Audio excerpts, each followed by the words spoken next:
At the age of 8, the Xue family was wiped out, and I rescued Xue Lin from the sea of corpses and blood. Everyone despised and abandoned him as a harbinger of disaster, but I alone raised him for 10 years. He knelt devoutly before me, vowing never to betray me in this lifetime. I thought I would be his only salvation, but in the end, he took the sword for Xianyu, who had fled from her wedding and encountered bandits, leaving me behind in the bandits' den. I was trapped in the bandits' den for 3 days. It wasn't until they grew tired of me that I managed to escape late at night. I trekked alone through the deep mountains, crawling with snakes and insects, and finally collapsed from exhaustion into a foul-smelling ditch. Dense leeches burrowed into my wounds, gnawing at my flesh and blood, even infiltrating my mouth and nose without a trace. I lay in filth and stench, dying alone and unwilling. When I opened my eyes again, I agreed to my father's request. I stood outside the house, my expression dark and unclear. Yua, he called out the name of my father's mistress's daughter, Xianyu, his voice filled with affection and tenderness. After an unknown amount of time, Xue Lin walked out, holding a pile of clothes. I stood in place for a long time, my heart aching as if pierced by needles. Then, without hesitation, I turned and walked toward my father's study. The thought of the agony I endured before my death in my previous life made my scalp tingle, and my body couldn't stop trembling. What was truly laughable was that, until the very last moment before my death, I was still hoping that Xue Lin would return with someone to save me. I think, as long as he comes, I will forgive him. Unfortunately, he never came. Now that I have been reborn, I am unwilling to repeat the same mistakes. In the study, my father had been waiting for a long time. I spoke with an expressionless face. I am willing to marry Xiao Chenyang in place of Xianyu, but my mother's dowry from back then, along with half of the Marquis's estate, must be given to me. My father's eyes lit up. Is that true? Seeing him like this, my heart grew even more sorrowful. Not long after my mother passed away, my father brought Xianyu home. From that day on, I lost not only my mother but also my father. In front of me, my father never hid his favoritism for Xianyu, his daughter from outside the family. No matter what rare treasure it was, she was always the first to receive it. As the legitimate eldest daughter, I could only pick through the things Xianyu didn't want. Even this marriage arrangement with Xiao Chenyang was only because Xianyu despised him for being crippled from injuries on the battlefield, and she pushed it onto me without a second thought. In my previous life, I disagreed, and Xianyu encountered bandits while fleeing from the marriage. In the end, she was rescued by Xue Lin, but I became her scapegoat. Seeing me remain silent for a long time, my father grew somewhat anxious and urged me, Mengqi, if you're still unsatisfied, aside from the amount you mentioned, how about adding 10 more loads to your dowry? Yua is not like you. She has been pampered since childhood. How could she marry a cripple? I snapped back to reality, looking at my father whose heart and eyes were filled with Xianyu, and curled my lips in a sarcastic smile. In that case, your daughter is naturally willing. As soon as the words fell, the door was abruptly pushed open. Xue Lin stood outside the door for who knows how long, frowning as he looked at me. Miss, what are you willing to do? My heart stirred slightly, and I instinctively turned my gaze toward him. At that moment, his expression was as cold and hard as the ice of February. I foolishly averted my gaze. That's right. He has always been this way in front of me. My father seemed about to speak, but I interrupted him loudly. For the sake of the Marquis's reputation, I ask that you keep this matter concealed for now. After all, father wouldn't want outsiders to say you're unreasonable, mistreating your legitimate eldest daughter for the sake of an illegitimate one. Would you? A flicker of embarrassment crossed father's face, and it was a long moment before he spoke. Then let it be as you say. But you must not go back on what you promised me. I calmly hummed in agreement, walking past Xue Lin without so much as a sideways glance. This is the first time I've ignored Xue Lin like this. His expression changed slightly as he anxiously chased after me. Miss, what exactly did you say just now? Second miss is already pitiful enough. Why do you have to make things difficult for her behind her back? He stopped me, a hint of reproach flickering in his eyes. I halted, meeting his gaze with a faint, ambiguous smile. So he was in such a hurry only because he thought I would make things difficult for Xinyu. Yet he clearly knew that Xinyu and I had never gotten along, yet he still stood before me, protecting Xinyu without any regard for anything else. I remember again in my previous life, when he blocked the sword for Xinyu, I was in tears, asking him in disbelief why he did it. He just frowned and said to me, "Miss, she is not like you, second miss. She is most afraid of pain." Perhaps it was because my expression looked too terrible at that moment. He realized and promised that he would come to rescue me as soon as possible.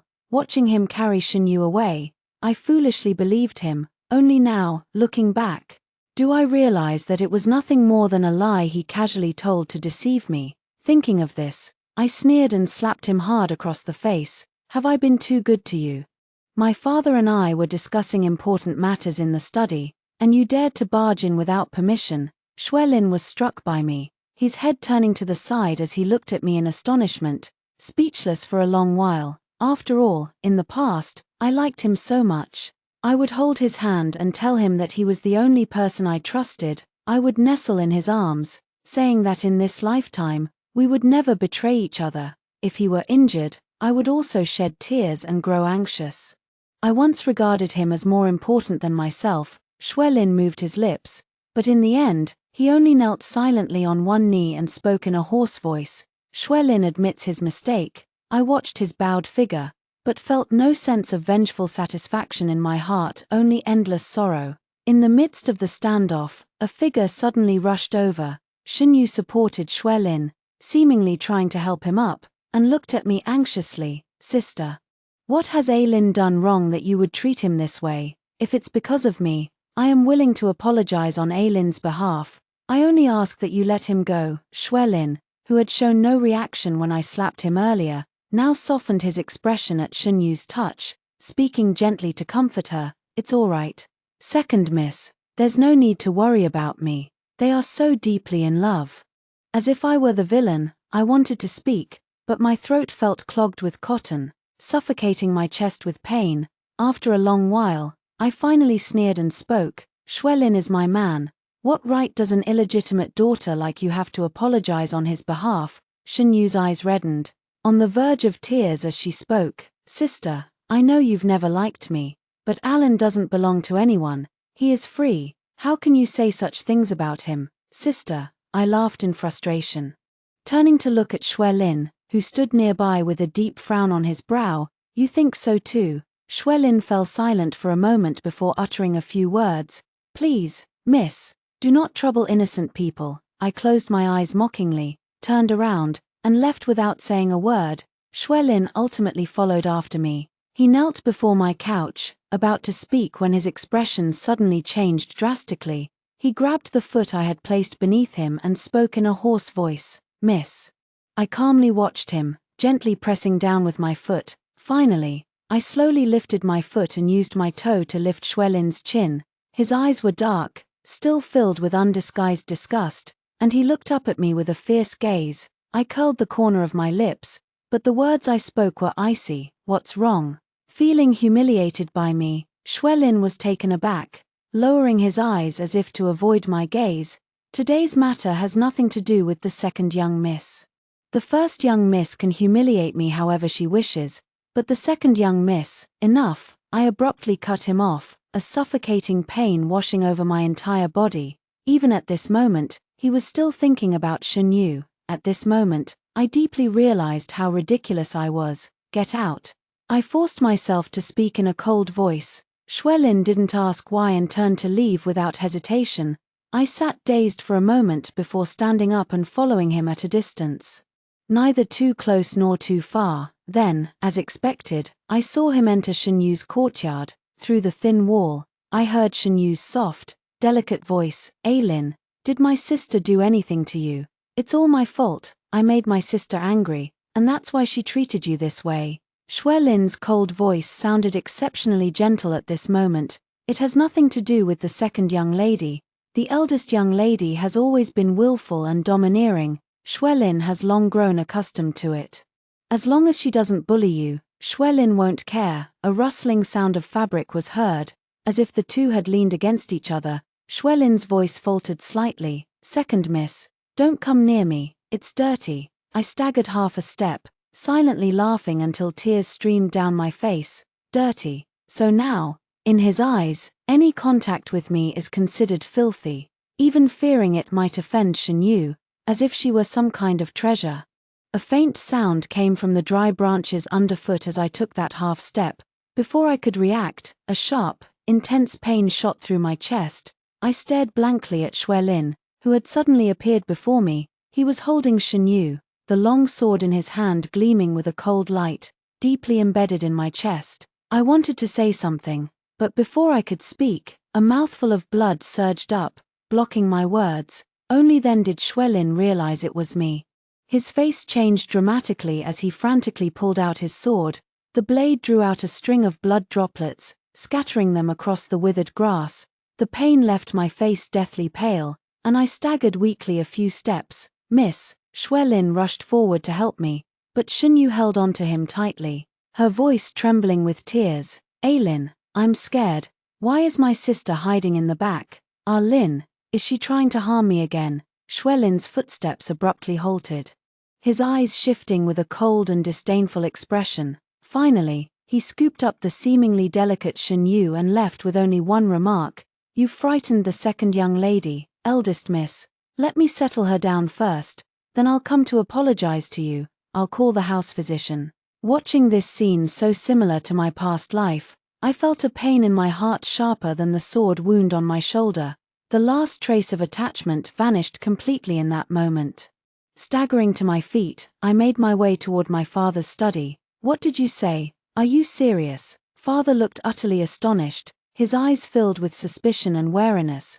I knew he was afraid that I might use Xuelin to harm Xianxia. You want to give Xuelin to Yaya, but didn't you like him the most? Even to the point of risking everything to save him, the son of a disgraced official. I know, he's afraid I might use Xuelin to harm Xianxia. He's clearly my father.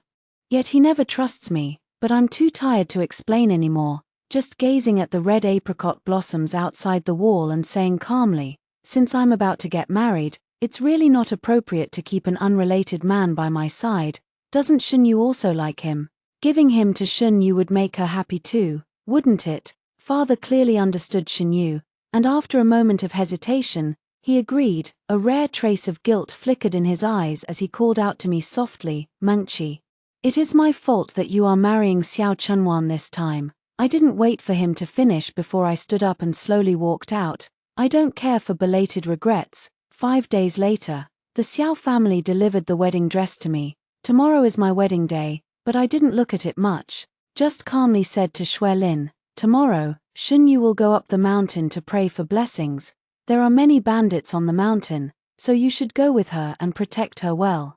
Xuelin suddenly raised his head, a crack appearing on his usually stern face. I usually dislike it the most when he gets too close to Xianxia, but now, I am actively asking him to protect her. An inexplicable sense of panic arose in Xuelin's heart. As if he were about to lose something extremely precious, he could only stare at me in a daze. I sat in front of the dressing table, looking back at him through the mirror. What, you don't want to? Xuelin moved his lips slightly.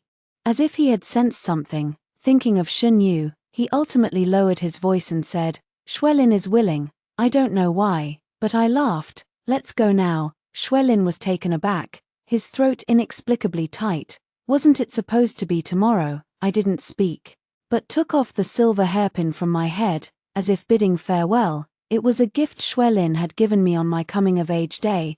I had treasured it like a precious gem and had never taken it off before. Xuelin saw my movement, and his expression clearly became flustered, but I acted as if I didn't see it, only speaking softly. Go ahead. Xuelin clenched his 5 fingers tightly, but in the end, he didn't say a word and left without looking back. The next day, the wedding procession arrived as scheduled. I put on my wedding dress and walked out of the Marquis's residence step by step. Without looking back, Xuelin, from now on, you and I will never meet again.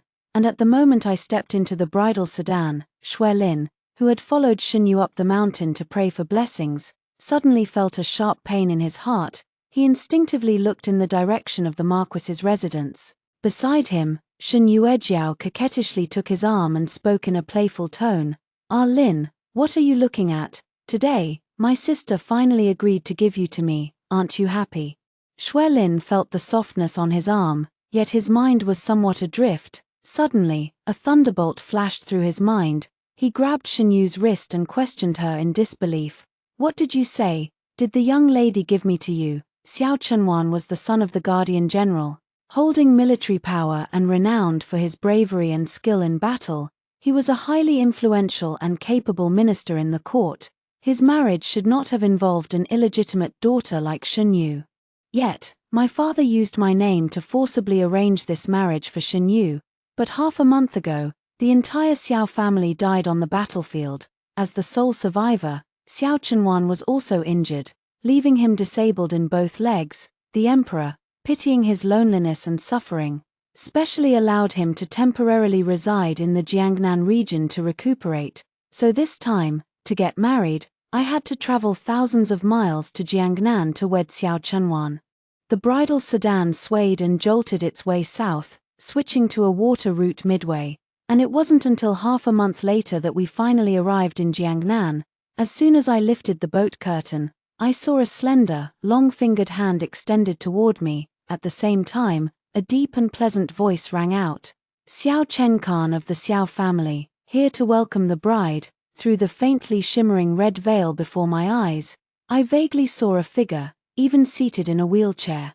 His posture remained upright and dignified. I paused for a moment, then placed my hand into his palm, speaking softly. "The Shen family, Shen Mengqi." My fingers were given an almost imperceptible squeeze. Xiao Chenyang said nothing more, simply helping me back into the bridal sedan. Then, all the way through the flowers and willows, I arrived at the Xiao residence. Amidst the quiet and desolation, I performed the wedding ceremony with Xiao Chenyang and entered the bridal chamber.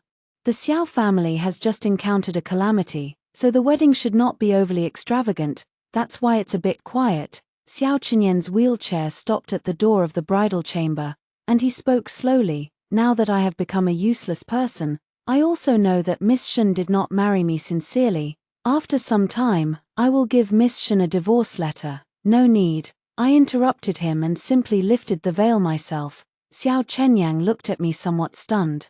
His voice abruptly cutting off, I quietly observe him, with features as exquisite as jade and a figure as elegant as an orchid. Aside from his 2 disabled legs, he could be considered one of the finest-looking men in the world. Moreover, his entire family sacrificed themselves for the country, leaving him isolated and without support. How similar he is to Shui Lin from before. My heart stirred, so I simply walked up to him, crouched down, and met his gaze at eye level. "I married you willingly."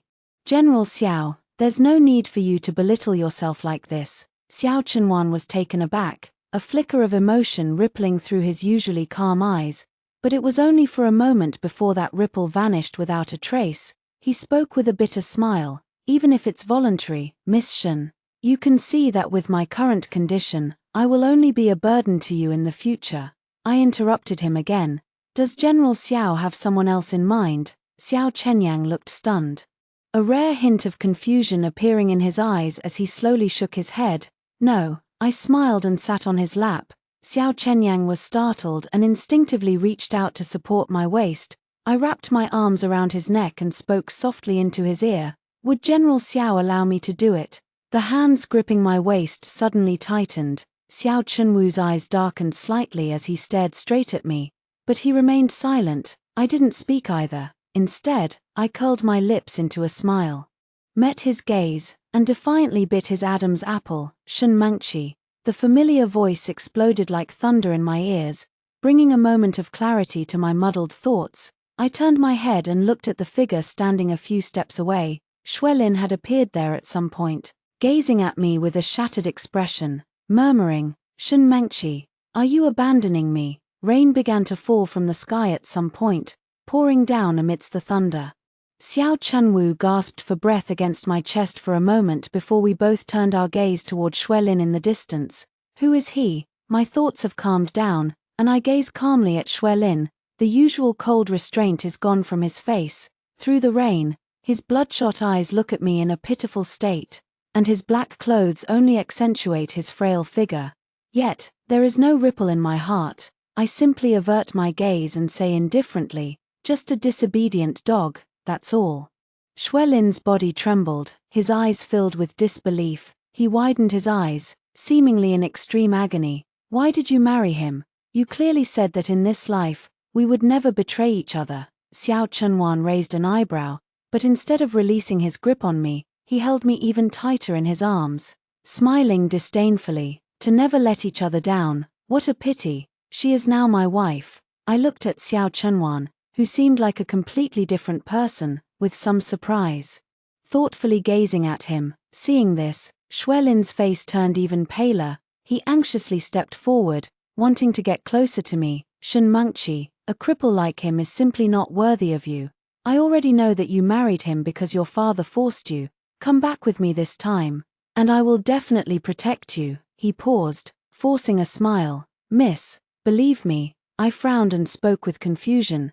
"Did Shen Yu not tell you? I have given you to her, and from now on, you and I have nothing to do with each other. Isn't this what you wanted? I have already granted your wish, so why are you still coming to me?" Xuelin was stunned for a moment, shaking his head frantically. "No, how could this be what I wanted? I am yours. How could you give me away to someone else so easily? Or perhaps you've grown tired of me long ago, which is why you would do such a thing."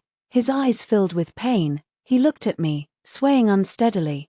As if I were the one who had been unfaithful and heartless, I couldn't help but laugh, clutching the wound on my shoulder that hadn't fully healed, and whispered softly, "Xuelin, you really have no self-awareness at all. That day, when you stabbed me with a sword and carried Shen Yu away. Did you ever think you would say these words to me today? You say I grew tired of you, but wasn't it you who chose Shen Yu on your own?" Xuelin's face turned pale, and it took him a long while before he murmured in response, "No, at that time, I didn't think that far ahead, I was just thinking." I calmly interrupted him. "You just think that Shen Yu is different from me. I am arrogant and domineering, while she is most afraid of pain, so you don't want me to hurt her, is that it? Xuelin, do you still remember what I said to you when I first saved you?" Xuelin froze in place, clearly recalling it. I looked at him mockingly and said coldly, "If you've thought it through, then get lost. From now on, don't show up in front of me again, understand?" The air fell silent for a moment. Xuelin stood with his head bowed, motionless and silent. I closed my eyes wearily, but Xiao Chenyi, who had been quietly watching me, curled his lips and whispered softly, "If you're tired, we can continue tomorrow. How about that?" His warm breath brushed against my neck, sending a tingling sensation through me. I lowered my gaze to meet his eyes and said calmly, "No, we continue now." As soon as the words fell, Xiao Chunwan forcefully kissed my lips, recklessly biting and grinding. Amidst the rising desire, I caught a glimpse of Xuelin suddenly lifting his head, his eyes filled with surging jealousy, as he rushed toward me. "Let her go, Xiao Chenyang, let her go." But Xiao Chenyang didn't even look up. With a flick of his wrist, the sharp clang of a sword rang in my ears. The next second, Xiao Chenyang stood up holding me, pressing me against the wall and kissing me. Meanwhile, Xuelin was brutally pinned to the locust tree in the courtyard by a sharp, long sword. My body was lifted into the air by this sudden change, and I instinctively tightened my grip around his waist. Xiao Chunwan took the opportunity to support my buttocks, letting out a low chuckle in the brief moment we separated, murmuring, "So obedient." I snapped back to reality, looking at his perfectly fine legs in surprise. "Your leg?" Xiao Chunwan narrowed his eyes with satisfaction, about to speak when a faint voice interrupted him. "Miss, I beg you." Xuelin sat weakly beneath the locust tree, not even bothering to pull out the sword still embedded in his body. Rain mixed with blood flowed on the ground, yet he seemed to feel no pain. Only staring at me with reddened eyes, pleading in agony, "Miss, Xuelin knows he was wrong. Please don't do this. You can't abandon me." I took one last look at Xuelin, his gaze met mine, his eyes suddenly brightening as he struggled to reach out a hand toward me, letting out a hoarse, muffled sob, "Miss." But I simply withdrew my gaze indifferently and was carried to the bed by Xiao Chunwa. A gust of strong wind swept past, slamming the door shut with a bang. Outside, there was no sound other than the rain. Lin might have left, or perhaps he hadn't, but later on, I had no time to think about it, yet early in the morning, Xiao was nowhere to be found. Until I pushed open the door, I saw an unexpected figure in the corner. It seemed he had been waiting outside all night. His body covered in wet stains from the rain, his hair even damp and clinging to his face. The long sword that had fallen beside him was still stained with his blood. He huddled in the corner, like an abandoned stray dog. Hearing the sound, Lin turned his head and stared at me blankly, his eyes filled with surprise and pain, but more than that, a complexity I couldn't understand. I frowned, feeling that Lin seemed to have changed a lot compared to last night. But what does that have to do with me? It's just a dog I don't want anymore. I ignored his gaze fixed on me, stepping past him as if he weren't there. The next second, my ankle was gently clasped by a hand. I stopped in my tracks and said coldly, "Let go." But the hand on my ankle showed no sign of letting go. Lin raised his head and gave me a pale smile. "Miss, I remember now." He knelt on the ground, crawling on his knees as he slowly approached me. Only when he was completely kneeling at my feet did he speak in a hoarse voice. "Miss, please take me with you. Whatever Xiao can give you, I can give you too, even better. I will do it better than him." I glanced down at him and sneered coldly. "Oh, what can you give me? Lin will be more obedient than Xiao. So, miss, take me with you. Miss, take Lin with you." He seemed eager to prove something to me, but soon, I snapped back to reality and slapped him hard across the face.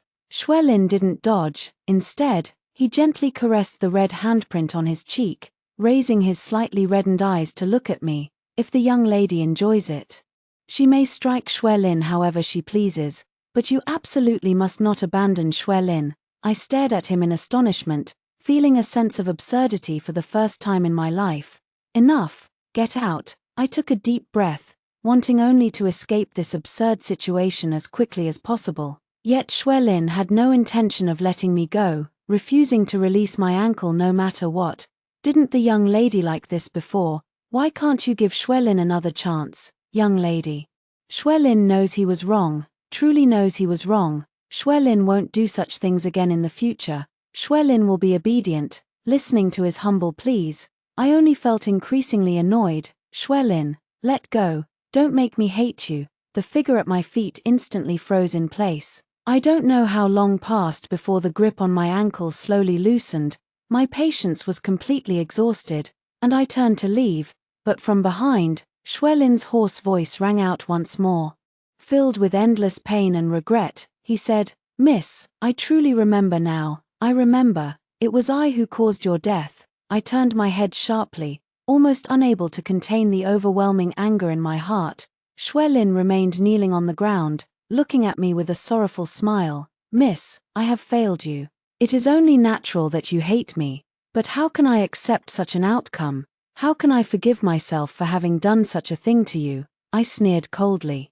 Slowly walking back to stand before him, looking down at him from above. "Betray me, Lin. You didn't just betray me, you betrayed me." I picked up the long sword that had fallen on the ground, its tip pressed against his chest. "I've never understood why you would do this, but since we've started over, I no longer wish to ask. After all, it's just a dog that betrayed its master, not worth me spending any more thought on it. But you just had to remember, Lin. You just had to remember, so I want to ask you, why exactly?" Lin allowed me to thrust the sword into his body, his gaze lingering on me with infatuation and tenderness. "Why, didn't you say it yourself? Miss, I'm just a dog to you. You are the eldest legitimate daughter of the Marquis's household. I am not worthy of you. One day, you will abandon me and marry another man, just like this. Then, what should I do?" I looked at him coldly. "So, you found Xianyu to be your second master?" Lin was taken aback and shook his head without hesitation. "No, Lin has never thought of it that way. You will always be my only master. I just feel jealous. There are so many men around you, miss, who can openly be with you, yet I alone cannot." So when Xianyu approached me, perhaps I was bewitched, or perhaps I was acting out of spite toward you, miss, but I didn't refuse. That day when you fell into the hands of the bandits, I was only thinking, after all, there are so many people who could save you, so why should it have to be me? It wasn't until later, when I couldn't help but go looking for you, spending a long time only to find your broken and battered body, that I knew I was wrong. I also remember the words you spoke when you first saved me, miss. He curled the corner of his lips, as if recalling how much those words had delighted him. I only felt disgust. Back then, when I saved Xuelin, my intentions were not pure. Just after my mother passed away, my father began to bare his fangs. For the sake of an illegitimate daughter, he exploited me in every possible way. The Marquis's mansion, which I once considered home, had become a cold cage that trapped me. No one cared for me, and no one loved me. So when I met Xuelin at the street corner, his entire family wiped out and him left isolated and helpless, my heart stirred. I want someone who will remain unwavering in their devotion to me until death. Before saving him, I said a few words to him. If I save you, you will belong to me alone. I demand your absolute loyalty. I want you to stand by my side forever, and I want you to love me fiercely until death. But in return, I will only have you, and I will only be yours. Your family is gone, but you still have me. I will treat you well, and we will be together forever. Xuelin, are you willing? Xuelin agreed, and he has always done well. I thought we would always be like this. I needed him, and he needed me, and we would be each other's only one, until later, when he abandoned me, and I lost my own life, and now, he still dares to shamelessly appear before me. How utterly ridiculous. Xuelin, I'll spare you one more time. If you appear before me again, I will kill you. This sword strike is your lesson. After I finished speaking, I thrust my sword into his chest and pulled it out with force. Blood splattered on my skirt, tracing a string of breathtaking crimson. I didn't look at Xuelin again, threw the sword in front of him, and turned to leave. Xuelin spat out a mouthful of blood, yet still feebly grabbed the hem of my skirt, just as I had saved him back then. Miss, don't abandon me. You said I am yours, and you will only be mine. You cannot break your promise. I have already died once. In my previous life, after discovering you, I took my own life by your side, which is why I could reunite with you in this life. I cannot leave. Xuelin cannot be without you, he pleaded in agony, unwilling to let go no matter what. I gazed straight ahead, speaking with indifference. Xuelin, do you know why in my past life I was always unwilling to marry Xiao Chen on behalf of Shunyu? Xuelin's expression stiffened, and he remained silent for a long while. I then continued, because I thought, I am yours, even if you cannot marry me, I will only ever be yours. Unfortunately, you never believed in me. The fingers clutching the hem of the skirt tightened, then finally loosened in defeat. I didn't look back again, and I pretended not to hear the painful, trapped animal-like sobbing. A moment later, I found Xiao Chunwan in the front hall. He had already discarded that pretentious wheelchair and was directing the servants to pack things up.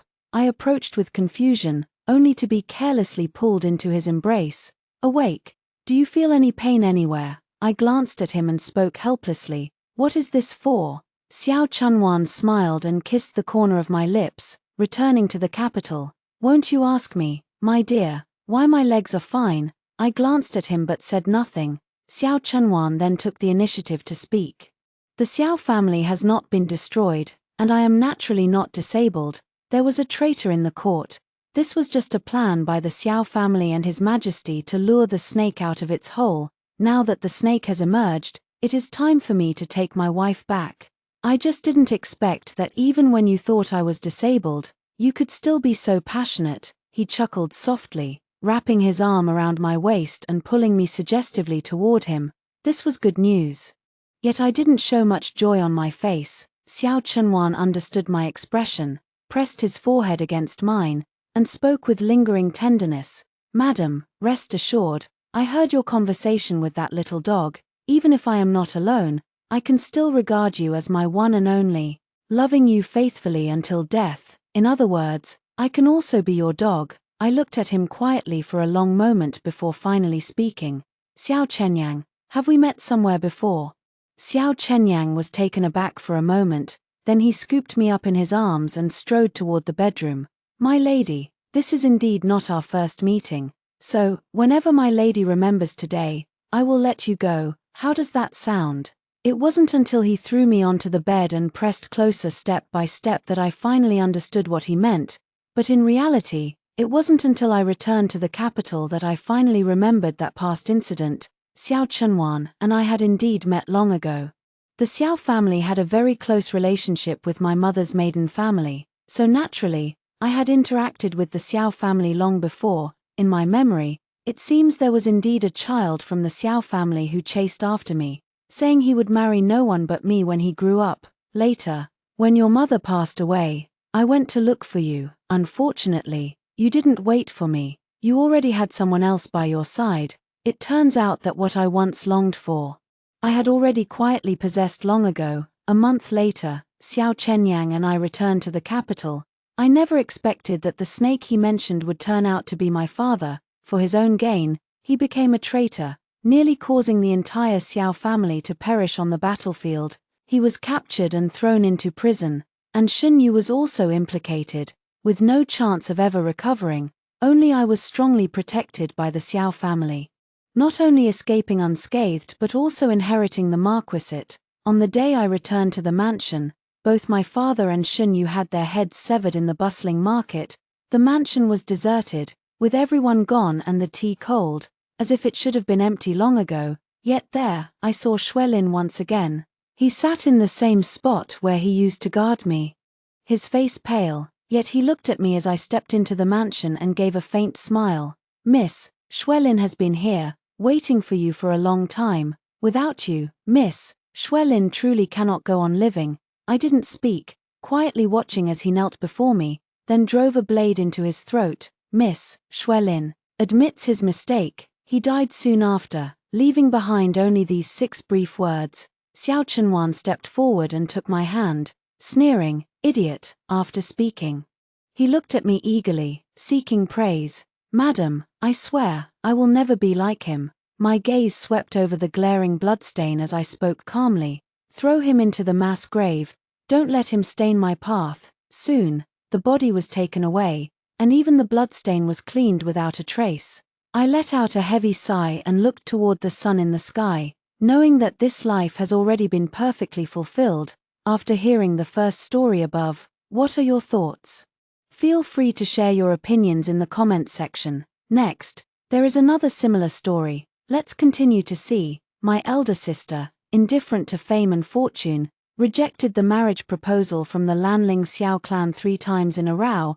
I advised her, saying, "He can enter officialdom through hereditary privilege without having to take the imperial exams, and he is offering you the position of a legitimate wife. That's 100 times better than that poor scholar. Don't be foolish." My elder sister shook her head disdainfully. "I really can't talk to you. All you see are vulgar things like power and money. He only entered the officialdom because of his father's influence, without any real talent or substance. Besides, I heard he looks fierce and terrifying. I don't want that." The poor scholar, on the other hand, is fair-skinned and handsome, but a man's good looks can't fill his stomach. My elder sister's obsession with appearance is truly hopeless. What if that scholar doesn't pass the imperial examination? His family background is nothing compared to young Master Xiao's. Looks aren't the most important thing. I still wanted to persuade her further. My elder sister glared at me angrily. "If he doesn't pass the imperial exam this year, there's always next year. Don't underestimate the poor youth. I see potential in him." "What do you know?" "Well, I truly don't understand. My elder sister has many choices in life, but as a concubine's daughter, I do not. Since she is unwilling to marry, then I will." The young Master Xiao from the Prime Minister's residence has come again. Today marks the 3rd time my elder sister has rejected his marriage proposal. Our GU family is gradually declining. If it weren't for young Master Xiao being favored in his own family, and his insistence on proposing, we would never be able to secure such a marriage alliance. My father has instructed me to persuade my elder sister at all costs, as only by forming a marriage alliance with the Xiao family can the GU family regain its former glory. But no matter how much I tried to persuade her, my elder sister still refused to marry. It's like the emperor is not in a hurry, but the eunuch is. After all that effort, I was exhausted and couldn't help but say, "Fine, if you won't marry, I will." Why let the good water flow to outsiders? You want to marry. How could a concubine-born daughter like you ever become the rightful wife of young Master Xiao? At best, you might barely qualify as a concubine." Her hand paused while drawing her eyebrows, and she couldn't help but shoot me a glare. "Since my elder sister has always been unwilling to marry, I, as the daughter of a concubine, am willing to step in and marry into the family to strengthen the bond between our two families. Father will naturally register me under the lady's name." I smiled faintly. "But young Master Xiao likes me. How could you possibly be interested in someone like him? You must be truly desperate." She looked at me with some disdain. I remained unfazed. "That's no concern of yours, elder sister. My mother was once a beauty who captivated the entire capital. My father fell in love with her at first sight and took her as his concubine. Although she was favored after entering the mansion, she was still just a concubine. And her fate was ultimately controlled by others. So when I was 5 years old, she was framed and killed by the jealous wife. My father, who had always doted on my mother, didn't even shed a single tear for her, as if nothing had happened. Indeed, my mother's background is humble, so her life is naturally of little value. Even if my father was fond of her back then, she was merely a plaything to him. If it weren't for the fact that I am a daughter, posing no threat to the mistress's position, and my future marriage could pave the way for my elder sister, I probably wouldn't have survived to this day. In the household, aside from the legitimate son born to the lady of the house, there is not a single illegitimate son. It's not that the concubines couldn't bear children, it's just that even if they were born, they all died young. Since childhood, I could only have what my legitimate elder sister had left behind. Only what she didn't want would come to me. I know. There's a distinction between legitimate and illegitimate children. Now that my legitimate elder sister is unwilling to marry, as a concubine-born daughter, I naturally should help her resolve her worries. I bid farewell to my legitimate elder sister and immediately went to my father's room. I tried to persuade my elder sister, but she still refuses to marry. I said to my father with a troubled expression, "What a disgraceful daughter.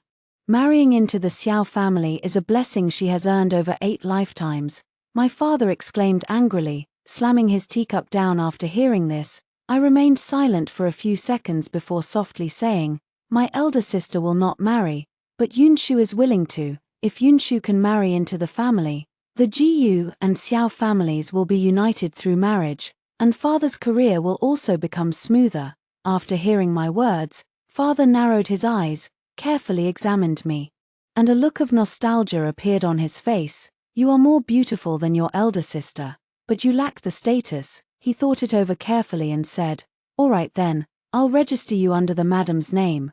But as for young Master Xiao," I got the answer I wanted and quickly replied, "Yunshu is confident she can change young Master Xiao's mind, but I need father to find a reason for him to meet me." He nodded, praising me as his truly good daughter. "Ha, but you're not a good father."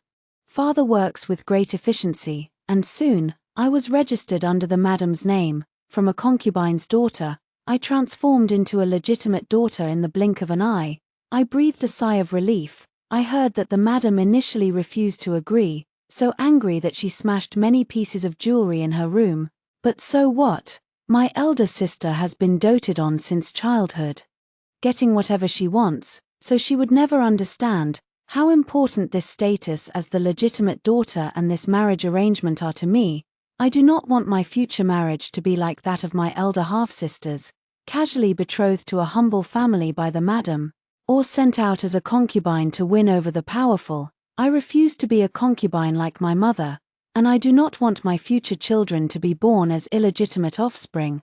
The chance to change my fate comes only once, and I will seize it firmly. The opportunity to meet young Master Xiao arrived soon, because he came to visit again after being rejected 3 times by my legitimate elder sister. My legitimate elder sister was not at home. Perhaps she had gone to show kindness to that scholar again. I waited by the pavilion along the path he was sure to take. Wearing a veil, I repeatedly played the tune Spring River Flower Moon Night on the peeper.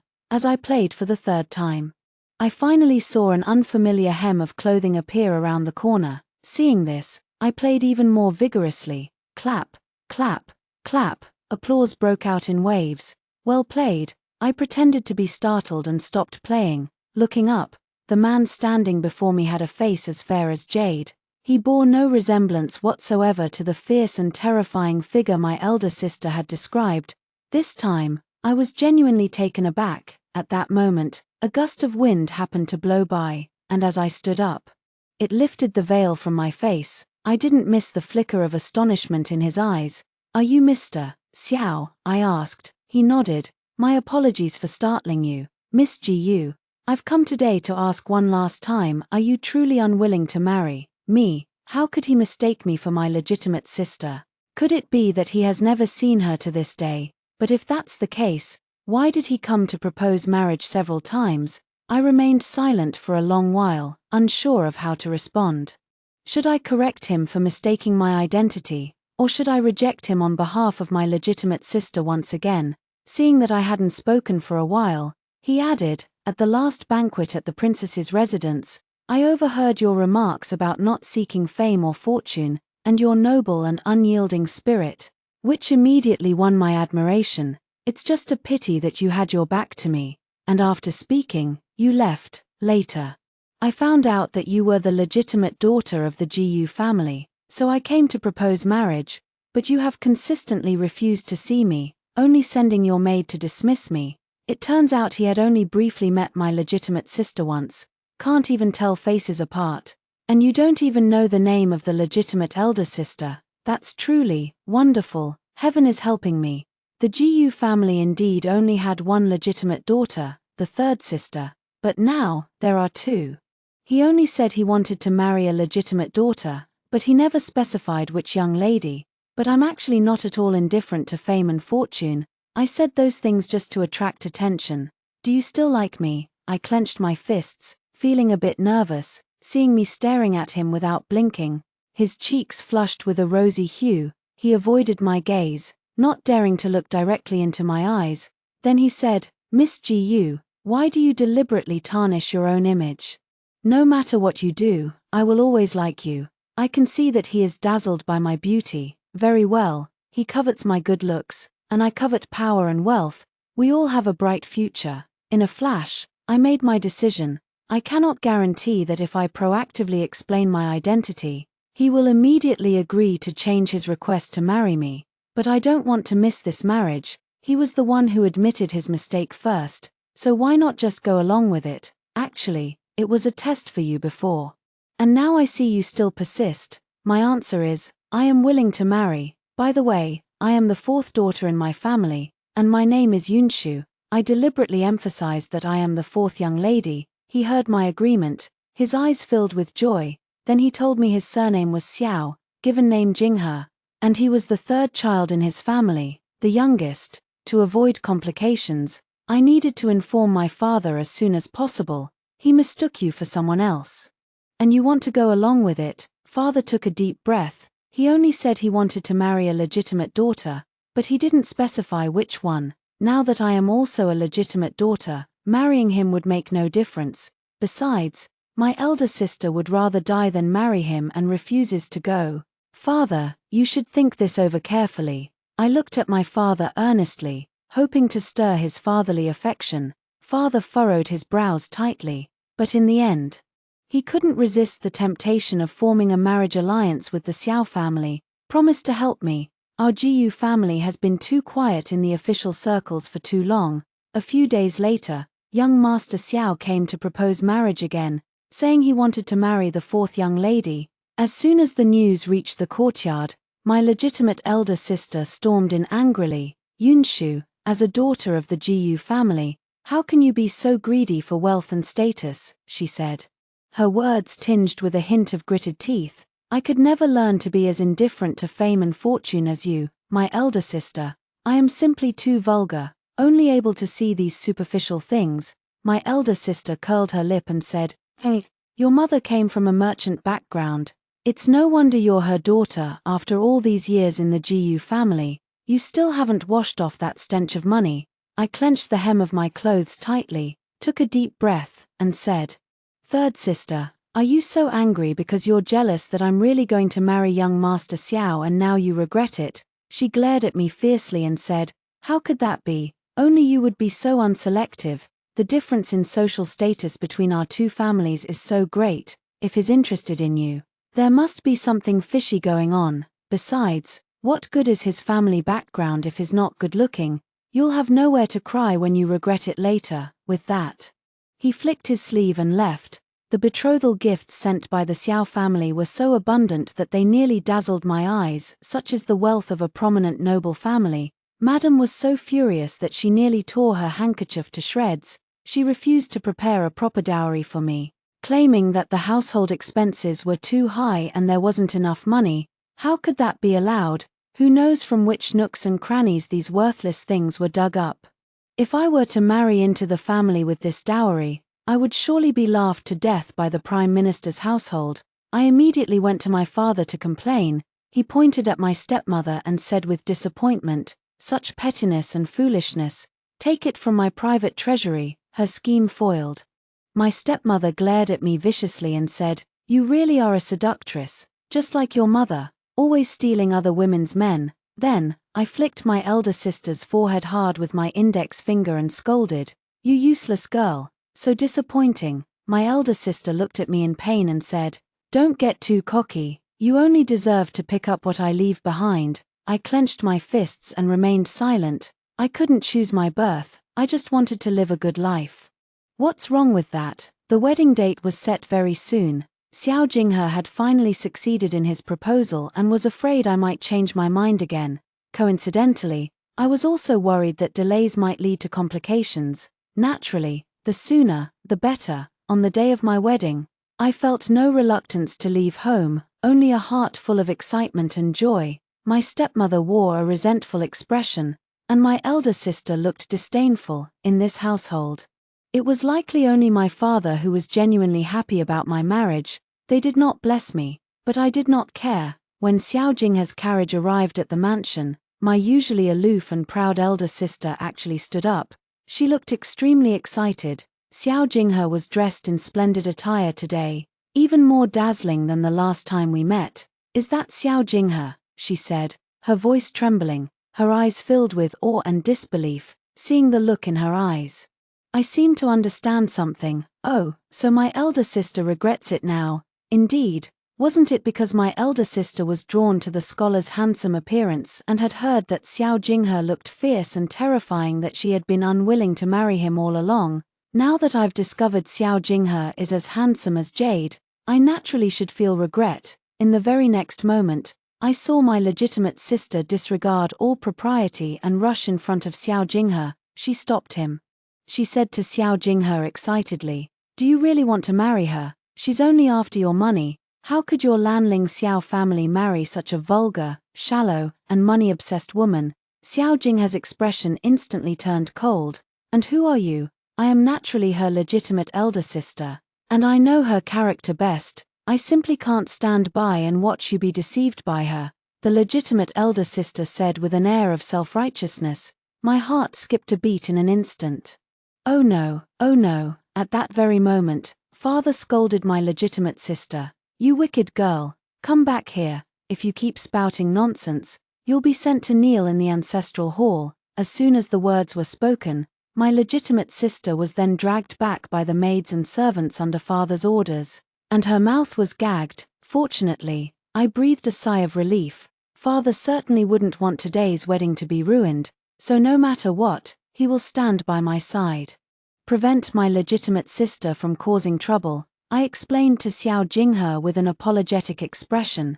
"My sister is a bit out of her mind and didn't take her medicine today. Jinghe, don't listen to her nonsense." Xiao Jinghe's previously stern expression softened as he looked at me gently and took my hand. She let out a soft hum of acknowledgement. I saw my legitimate elder sister glaring at me with eyes that seemed as if she wanted to devour me whole. She kept whimpering but couldn't utter a single word. She stomped her feet in frustration. I turned my eyes away, no longer looking at her. It's too late for regrets now. I successfully married Xiao Jinghe. On our wedding night, he was still very shy, gazing at his handsome face. I secretly sighed that my elder sister truly had no luck, and I got the bargain. "Yunshu, you look so beautiful today." Xiao Jinghe held my face. the joy in his eyes almost overflowing. The lady scolded me as a seductress, saying I stole my elder sister's man. If that's the case, how can I not live up to the name? Seeing his movements were clumsy, I took the initiative to wrap my arms around his neck. The room was filled with a romantic and intimate atmosphere. The next day, when serving tea to my parents-in-law, Xiao Jinghe coughed and said, "Yunshu was exhausted last night, so you mustn't give her a hard time." My heart tightened. Oh no, could he not speak properly? My in-laws glared at him. But when they looked at me, their expressions were very gentle. I come from a humble background, yet they showed none of the contempt I had anticipated. "We don't have many demands of you. You are the one he chose to marry. I only hope you two can live well together and avoid stirring up any trouble," my mother-in-law said, suppressing my inner joy. I replied, "Yunshu understands." Xiao Jinghe was indeed favored, and as a result, I was not subjected to any difficulties either. Marrying him was truly the most correct choice I have ever made in my life. For a woman, getting married is like being reborn a second time. As the legitimate wife, as long as I do not violate the 7 grounds for divorce, the Xiao family has no reason to casually abandon me. I no longer have to watch my mother-in-law's expressions, nor do I have to pick up what my elder sister leaves behind. Xiao Jinghe treats me very well. Just looking at this ugly handkerchief before me, and the various flower plants outside the house, such as ghost orchids, lotus petal orchids, and ink orchids, I feel somewhat on the verge of tears. And he said with an excited expression, "I originally wanted to give you that imperial night pearl, along with all the gold and jewels. But I felt that giving such vulgar things would be an insult to you. Noble orchids suit you much better. I had people search for a long time to find them." Jinghe, I had just started to speak. He interrupted again. "This handkerchief was made by my own hands, although it looks a bit, I just thought something made by my own hands would be more precious. We don't have a token of love yet." Oh no, he loves the temperament of the legitimate elder sister, and my face. What should I do about this? But when I married into this family, what I sought was precisely these worldly things. I hesitated for quite a while, unable to bear seeing the disappointment in his eyes. I pretended to be excited and said, "Jinghe, I really like everything you gave me." Then, I took out a sachet and a handkerchief from my dressing case, lowering my head shyly, handing them to him. I said, "I stayed up for 3 whole nights to embroider these especially for you. Fake, I've had it prepared for a long time. No matter who I marry, the gift will be the same." He accepted it, and when he looked at me, his eyes shone as if they could glow. I can pretend to be indifferent to fame and fortune, but can I pretend for a lifetime? He was happy, but I was so angry. So that night, I made an excuse that I wasn't feeling well and refused to share a room with him. He looked at me with concern. "What's wrong? Let me help you. Why do we need to sleep in separate rooms? I feel uncomfortable all over. Especially my heart, it hurts so much. My night pearl, my gold and silver jewelry." I looked at him with resentment, for only money can cure all ills. Seeing that I didn't respond after he finished speaking, he had no choice but to take action. Seeing his determined look, as if he wouldn't give up until I explained clearly, I could only stammer out, "It's uncomfortable there." His face flushed red in an instant, like a cooked shrimp, then turned around and ran, after a while, like a thief. He furtively handed me a small box, saying it was a special medicine and that I should remember to apply it. He seems to have misunderstood something. Oh well, I won't explain. His stamina is too good. I really can't keep up. "Yunshu, can I come in now?" "No, if he goes left, I go left. If he goes right, I go right." In short, I block the door and don't let him in. After a while, he laughed. "Yunshu is guarding against me like a wolf. Fine, I'll let you off tonight. I'll sleep in the side room." I breathed a sigh of relief. Even an old ox plowing the fields needs to rest. But once I lay down on the bed, I kept tossing and turning, torn between pretending to be indifferent to fame and fortune for a lifetime and trying to change his perspective. I've been thinking for a long time, one can't always wrong oneself. So I'm afraid I'll have to wrong him. I am just such a woman who loves money as much as her own life. "Madam, something terrible has happened. Wake up quickly." Opening my eyes, I saw my personal maid, Sueju, looking at me with an anxious expression. What's the matter? I asked, still groggy with sleep. When I went out, I overheard the on-duty maids, Xiao Huang and Xiao Lu, saying that last night, a maid climbed into the third young master's bed. The third young master, isn't that Xiao Jinghe? I instantly became wide awake and sat up abruptly. Yesterday's claim of feeling unwell was just an excuse. Now, I truly feel unwell. My heart feels heavy and stifled. Just yesterday, he still acted as if he couldn't live without me, loving me as if his life depended on it. Help me get dressed and made up. I want to see it with my own eyes, I said to Sueju. Madam, please don't be too upset. No matter what, that maid can never surpass you. We can find a reason to sell her off later, Sueju said gently, her tone cautious. I responded with a soft I had imagined this scenario even before I married into the family. It's just happening earlier than expected. I understand that it's common for men to have multiple wives and concubines, especially in a prominent family like the Lanling Xiao clan. I never expected that Xiao Jinghe's household would have only me, but it hasn't been long since we got married, and he already can't hold back. Men truly are unreliable, even though I know it clearly in my heart. Why does it still feel so heavy and dull? After washing up, I stormed into Xiao Jinghe's room with a fierce momentum. Wanting to ask for a clear explanation, he saw me, still wearing a smile on his face. You're here, Yunshu, Jinghe. Don't you have anything to explain to me? As soon as I spoke, my voice trembled. He looked puzzled. I felt a bit angry, and also wronged. Perhaps it was because I had been spoiled during this time, almost forgetting the hardships of the past, and I had also learned to feel wronged, even though I knew I should pretend to be gentle and obedient. Seeing him act as if nothing had happened made it difficult. I still couldn't help but rush forward and give his waist a hard twist. He hissed in pain, looking at me with a puzzled expression. Still, there was no explanation. My emotions were completely out of control. I wanted to scold him angrily, but the words that came out of my mouth, but with a sob in her voice. What about the maid who climbed into bed last night? How do you plan to handle it? Will you take her as a concubine?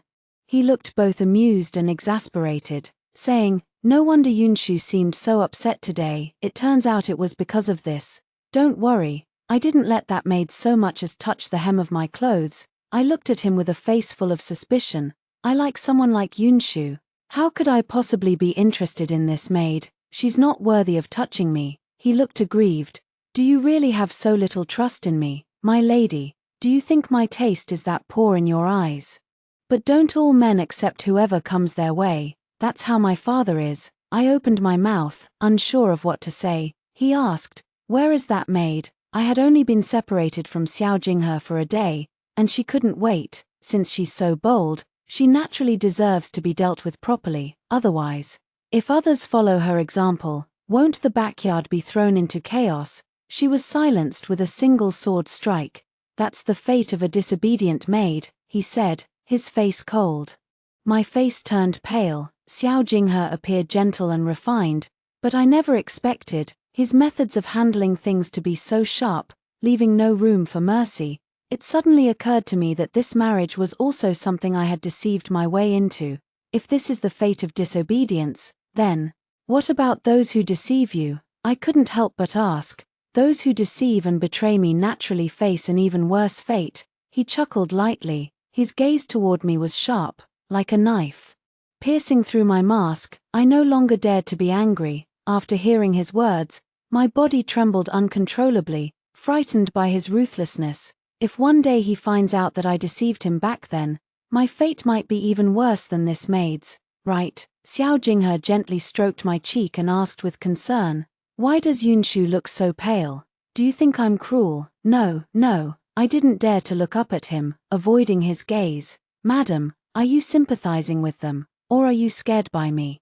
It's my fault for frightening Yunshu. He held me in his arms, his heart aching for me. Seeing me trembling violently, he kept gently stroking my back to soothe me. Madam, if you feel sorry for them, you might as well feel sorry for me. When I was young, there was a maid who had no shame and tried to seduce me by climbing into my bed. She was even the head maid in my courtyard. Out of consideration for our past relationship, I only gave her a warning and punished her with a beating. But I never expected others to follow her example, one after another, like flies endlessly swarming, with all sorts of cunning tricks. Once, there was even a maid who hid naked in my bed. When I lifted the covers and saw someone hiding there, I thought an assassin had broken in. It gave me quite a fright. And there were some bold ones who even dared to drug me. It was simply impossible to guard against. As he spoke, he grew angrier and angrier. I asked, "So you don't have anyone you like?" In my understanding, I had never seen anyone like him. At least my father and the eldest son of the Gu family wouldn't be like this. They probably wished for more. But as for status, don't even think about getting it easily. I can't stand them. They're only after money and power. I've kept myself pure all these years. How could these maids think they could easily get close to me? I despise such women the most. He spoke with a look of disgust. Just touching me would feel like defilement. However, after I executed one maid and my methods grew increasingly ruthless, it finally had the effect of making an example of someone. No one has dared to take such a risk since. After hearing this, I trembled even more violently. What should I do? I seem to be exactly the type of woman he just mentioned, the one he despises the most, someone who only cares about money and power. He looked at me with a flattering expression. "Xianxia, I belong to you, body and soul." I felt both happy and deeply sad. I just didn't expect there was still someone fearless last night. It's probably been too long, and they've forgotten my methods. No matter, from now on, let's see who dares. He snorted coldly, thinking of that maid's fate. I want to cry. I don't want to die. My plan to change his mindset has been put on hold. No other reason. I'm scared, and I value my life. However, he no longer just sent those expensive flowers and plants. I merely mentioned that my neck and wrists felt bare, as if something was missing. He then realized something. The next day, he sent me several boxes filled with necklaces and jewelry. That night pearl, in the end, was also delivered to me. Another few days passed in the blink of an eye. I had been married for a full month, and it was time for the customary return to my parents' home. Upon arriving home, my legitimate elder sister was actually waiting for me at the door herself. Her eyes sized me up and down for quite a while. It felt uncomfortable, as if she were examining some object. When her gaze lingered on my wrist, she spoke up. "Xianxia, why not eat meat porridge? You haven't been married into the family for long, yet you're already living so extravagantly. Wearing such expensive jewelry, truly petty and unsophisticated, having never seen the world. The moment you entered the Xiao family, you started piling wealth onto yourself, as if afraid others wouldn't know you have money. How vulgar." My expression instantly turned cold. The bracelet on my wrist seemed to burn as well. My elder sister was clearly afraid that I might feel too worthy and wanted to humiliate me. I retorted, "If you dislike it so much, why don't you take off that pure silk dress you're wearing right now? My elder sister's elegance doesn't need these external things to set it off. I think that coarse cloth and linen would suit you just fine," I said with a slight smile. "You," she exclaimed, pointing at me angrily. Perhaps she hadn't expected that after getting married, I would become bolder and dare to talk back to her. For a moment, she was so furious that she couldn't find the words to speak. Xiao Jinghe also coldly said to his legitimate sister, "This is what I gave to Xianxia. Do you have a problem with it? If you don't like it, cover your eyes. Did I ask you to look? If you keep looking, you'll have to pay." His mouth is actually so sharp. I was also shocked. My understanding of him is still not deep enough.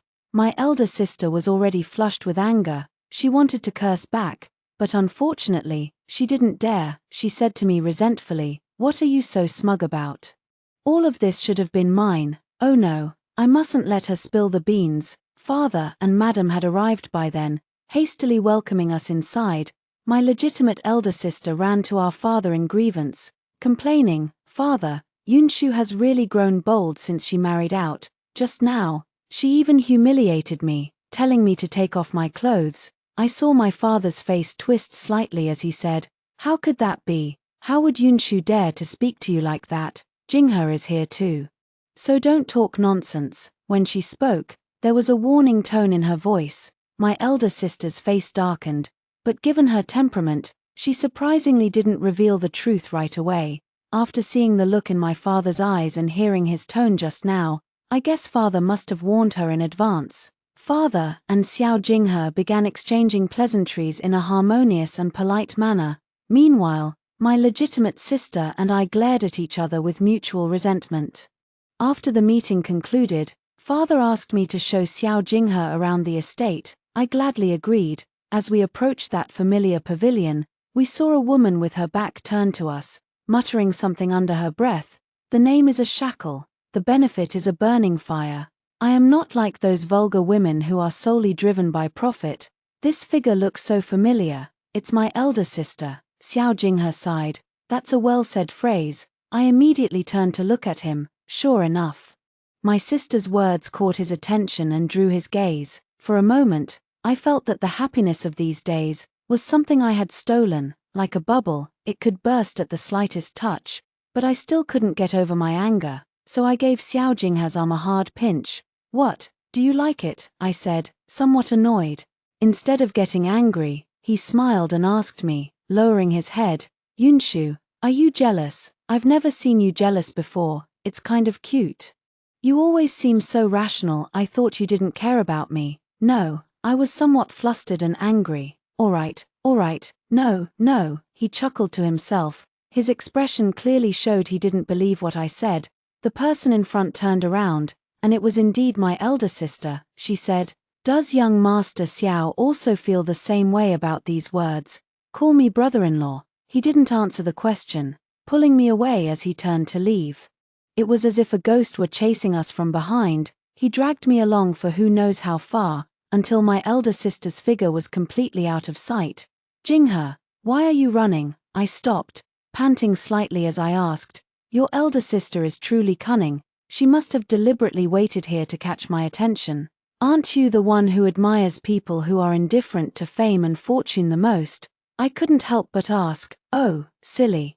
Your elder sister is just putting on an act by saying those things. I don't see how she fits that description at all, he said. Xiao Jinghe really has two faces. Before my legitimate sister showed her face, he praised her for speaking well, but when he turned around and realized it was my legitimate sister who said it, he accused her of putting on airs. I couldn't help but laugh. My legitimate sister's plan fell through, but I still have hidden worries in my heart. In the blink of an eye, the day for the imperial examination results to be announced arrived. I wonder if the poor scholar my elder sister likes has passed the imperial examination. I also went to join in the excitement. I sent someone to check the list. His name wasn't on it. My elder sister will be disappointed. The night I returned home, when Xiao Jinghe appeared at the dining table. His gaze toward me was no longer gentle as water. Instead, it was filled with anger. He said with suppressed anger, Yunshu, don't you have anything to explain to me? What is there to explain? I looked at him, puzzled. You deceived me. You're not the same person from the princess's residence back then, are you? This day had finally arrived. Upon hearing this, my heart trembled. After a long while, I finally responded, yes, good, very good. Let me ask you, did you marry me because of who I am? Or, because of my status and position? He looked as if he had expected this and asked again, what's the point of asking these questions? Isn't his status and position also an inseparable part of who he is? Before I could answer, he threw down his chopsticks and left the table. I didn't call out to stop him. He was very angry. Unconsciously, my eyes grew a bit moist. I sniffled. Everything is already set in stone, and I haven't made any mistakes, so he can't easily divorce me. Thinking of this, my anxious heart settled down again, but looking at the delicious dishes on the table, I just couldn't bring myself to eat. The disappointed look he gave me just now, it kept replaying in my mind. I never expected that I would find it so hard to accept him looking at me with such a gaze. He still hadn't returned by the time I went to bed. I lay alone in the cold, lonely bed. I have a cold constitution, and usually, he warms the bed for me, along with his sweet words, but tonight, there is none of that. Perhaps every night from now on will be just like tonight. I should get used to it sooner. The next day when I went out shopping, I was the only one left. As I wandered aimlessly on the street, someone stopped me. I looked over and saw it was my legitimate elder sister. A stolen life is still stolen in the end. So, has Xiao Jinghe finally seen your true colors? She smiled at me with a smug expression. No wonder, it turns out she was the one who told on me.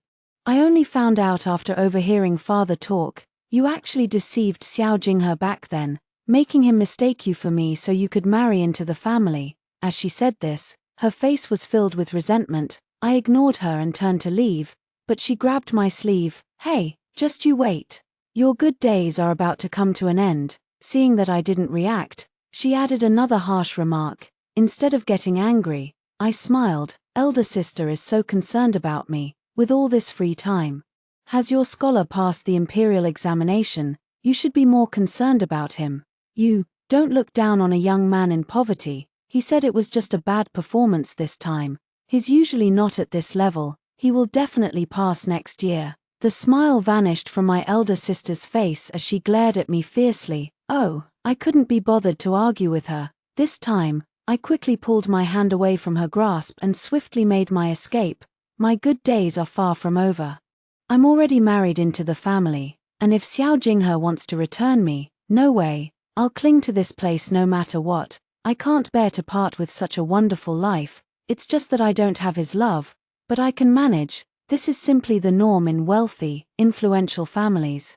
Xiao Jinghe and I tacitly agreed not to seek each other out. After 3 consecutive days of cold war with Xiao Jinghe, he finally stepped into my room once again. It had only been 3 days. Yet it felt as if 3 years had passed. I looked at him, feeling somewhat nervous. He was the first to speak. Yunshu, I've figured it out. Figured it out. Figured what out? It's not about wanting a divorce, is it? I quickly covered his mouth, as if not hearing his words could stop him from doing it. Do you want a divorce? Let me tell you, I will never agree to it in this lifetime, I said fiercely. He kept making muffled sounds, then forcefully pushed my hand away. Who said anything about a divorce? He said helplessly. A faint smile actually appeared on his face. I knew it. You couldn't bear to leave me, and you even said you'd never agree to it in this lifetime. I've thought it through. My family has power, money, and status. So what if you're after that? I have plenty of it anyway. My status and position are also part of who I am.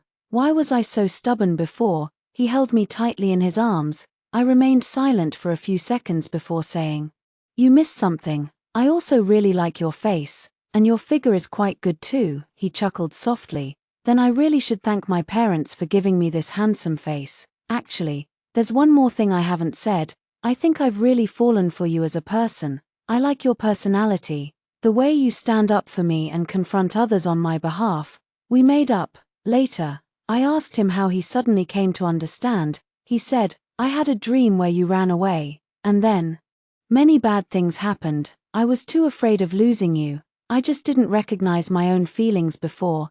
As if lost in memories, he looked at me with a face full of fear. I used to be so pretentious, unwilling to admit that the person I fell for wasn't the ideal, detached from fame and fortune type. But so what, actually? Is there anyone who is truly detached from fame and fortune? You're great, far better than those who put on airs. Even I can't let go of my own status after all. Without it, how could I keep your heart? This time, I took the initiative to embrace him, leaning in toward the corner of his mouth. The following year, seeing that I was still living so well, my legitimate elder sister broke down. Just you wait, when I become the wife of the top scholar in the future, I will definitely live better than you, she said. I know, don't bully the young for being poor. There will be a time when no one dares to look down on the poor in middle age. And no one dares to look down on the poor in old age, alas. But I'm afraid I won't live to see that day. My elder sister is of marriageable age now, and our family will certainly not agree to her marriage with the scholar.